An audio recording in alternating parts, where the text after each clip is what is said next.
అధికారంలోకి వచ్చినప్పుడల్లా సంపాదించుకుంటూనే ఉన్నారు. అధికారం పోయిన తర్వాత జైలుకి పోతూనే ఉన్నారు. మళ్ళా కొత్తగా వచ్చేటోళ్ళు మళ్ళా సంపాదించుకుంటూనే ఉన్నారు. ఎవరేం భయపడటం లేదు. పలానా వాళ్ళు జైలుకి పోయినరు. 5,00,00,000 కుంభకోణం, 2,00,00,000 కుంభకోణం, ప్రాజెక్టులలో కుంభకోణాల వల్ల జైలుకి పోయిర్రు కాబట్టి నేను తీసుకోవద్దు, నిజాయితీగా ఉండాలి, నాకు డబ్బు అక్కర్లేదని ఏ రాజకీయ నాయకుడు అనుకోవటం లేదు. అయన్నీ జైలుకు పోయినా మాకేం సంబంధం లేదు. మళ్ళీ నేను సంపాదించుకోవాల్సిందే, నేను నా బంధువులకి ఇవ్వాల్సిందే, నేను బడుగు బలహీన వర్గాలను మోసం చేసి అగ్రకులాలకు టికెట్లు ఇవ్వాల్సిందే, అగ్రకులాలనే పోషించాలి, మేమే రాజ్యమేలాలి, మేమే ఈ రాష్ట్రాన్ని మా గుప్పిట్లో పెట్టుకోవాలి, మా కుటుంబమే ఉండాలి, మా బంధువులే ఉండాలి. ఇవన్నీ కూడా మాట్లాడుకుంటున్నారు. ఎవరు ఏ చట్టానికి భయపడటం లేదు. ఇతర వాళ్ళు జైలుకు పోతున్నా చూసి కూడా మళ్ళీ తను చేయాల్సిందంతా చేస్తున్నారు. ఆ నాటకాలన్నీ ఆడుతున్నారు. మాయాజాలం అంతా సృష్టిస్తున్నారు. లోపల ఒప్పందాలు చేసుకుంటున్నారు. బయటికి ఒక పార్టీలో ఉంటున్నారు. మళ్ళీ లోపల ఇంకో పార్టీ వాళ్ళతోటి సన్నిహితంగా వ్యాపారాలు చేస్తున్నారు, బిజినెస్లు చేస్తున్నారు, కుమ్మక్క అవుతున్నారు. ఇవన్నీ ఇప్పుడు కవిత ద్వారా అదే కదా.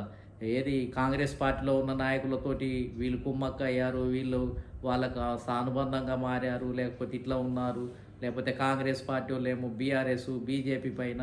అంటే ఇవన్నీ కూడా ఇంటర్నల్గా రాజకీయాలే చెడిపోయాయి ఒక రకంగా చెప్పాలి అని అంటే. ఓపెన్గా కనపడుతున్నా, నగ్నంగా కనపడుతున్నా, మోసాలు జరుగుతూ ఉన్నా ఇవన్నీ ఎవరేం పట్టించుకోవటం లేదు. చేయాల్సినవి చేస్తున్నారు. జైలుకు అవసరమైతే పోతున్నారు, ఎంక్వైరీలను ఎదుర్కొంటున్నారు, వాగ్మూలాలను ఇస్తున్నారు.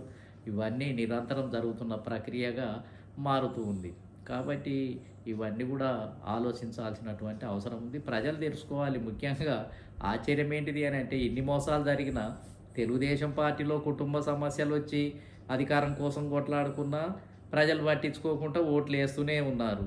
బీఆర్ఎస్లో కుటుంబ తగాదాలు వచ్చి వాళ్ళు పంపకం చేసుకొని బడుగు బలహీన వర్గాలకు ఎమ్మెల్యే టికెట్లు ఇవ్వకపోయినా, ఎంపీ టికెట్లు ఇవ్వకపోయినా మళ్ళీ దీన్ని ఈ విషయాలు వేరు. మళ్ళీ ఓట్లేసేది మాత్రం జనం అంతా కూడా మళ్ళీ తండోపతండాలకు వస్తున్నారు, ఓట్లు కుమ్మరిస్తున్నారు. మళ్ళీ వాళ్ళకు సానుభూతి పరులు మొత్తం ఏందనంటే వాళ్ళకు అభిమానులు వాళ్ళ వెనకాల తిరుగుతూ ఉన్నారు. మరి ఇదేం ప్రజానీకమో, ఇదేం నాయకులో, ఇదేం కార్యకర్తలో, ఇదేమి బడుగు బలహీన వర్గాల ప్రజలు ఏమి అర్థం కానటువంటి పరిస్థితి. కాంగ్రెస్లో కూడా బీసీలకు టికెట్లు ఇవ్వరు, ఎంపీలు ఇవ్వరు, ఎమ్మెల్యేలు ఇవ్వరు, నామినేటెడ్ పదవులు లేరు. వాళ్ళే ఆ పార్టీలో ఉన్న ఒక వర్గం వాళ్ళే పంచుకొని తింటారు. కానీ కాంగ్రెస్ పార్టీలో కూడా ఎందుకుంటారో కూడా తెలియదు. బడుగు బలహీన వర్గాలు ఎందుకు పనిచేస్తున్నారో తెలియరు, ఎందుకు చేరుతారో తెలియరు, ఆ పార్టీల జెండాలు ఎందుకు మోస్తారో తెలియరు. 50 సంవత్సరాల నుంచి టికెట్లు ఇవ్వని వాళ్ళు కూడా ఓపికగా అందులో చాలా వాళ్ళ ఓపికను మెచ్చుకోవాలి. అసలు చాలా వాళ్ళ ఓపిక చూస్తే ఒకసారి నాకే అనిపిస్తుంది, ఇంత ఓపిక ఉందా? ఎమ్మెల్యే టికెట్ ఇవ్వకపోయినా, ఎంపీ టికెట్ ఇవ్వకపోయినా